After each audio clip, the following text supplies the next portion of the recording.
Revenons en France avec cet étonnant gang de tricoteuses, le gang des Josettes qui tricotent la rue, c'est leur nom officiel.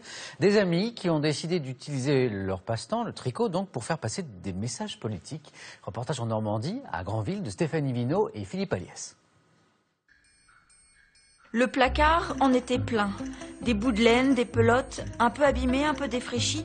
Un héritage de maman qui tricotait beaucoup. De toute façon, il fallait que cette laine elle soit utilisée, pas qu'elle reste dans le placard. Ça me semblait important qu'elle soit utilisée. Et voilà comment est né le gang des Josettes qui tricotent la rue.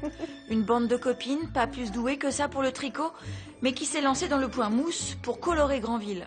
En fait, quand vous voulez mettre des petits messages, faire des choses un peu rigolotes, qu'il se passe des choses dans la rue, un peu de fantaisie, un peu de messages quand même, des choses un petit peu engagées.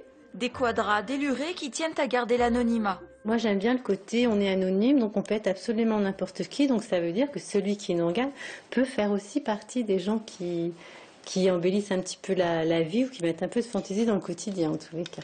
Ça fait combien de cœurs? Moi j'ai envie de compter quand même. Oui. J'aime bien compter. Oui, oui.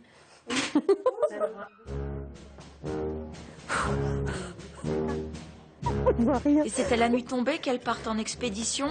Il s'agit cette fois de célébrer le mariage pour tous, un jour de Saint-Valentin. Leur cible, la mairie de droite de Donville-les-Bains.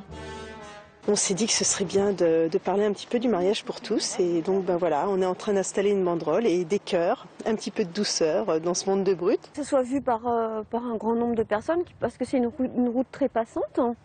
On espère que ça va être vu par les enfants qui vont à l'école le matin, puis qui se posent la question ce que c'est ces sigles. Alors c'est sûr, ce n'est pas très légal, mais leur premier coup d'éclat c'était en Chine sur la Grande Muraille. Après ça, on a moins peur de se faire arrêter par la police française. Et puis de toute façon, quand le stock de laine sera épuisé, les Josettes arrêteront de tricoter la rue.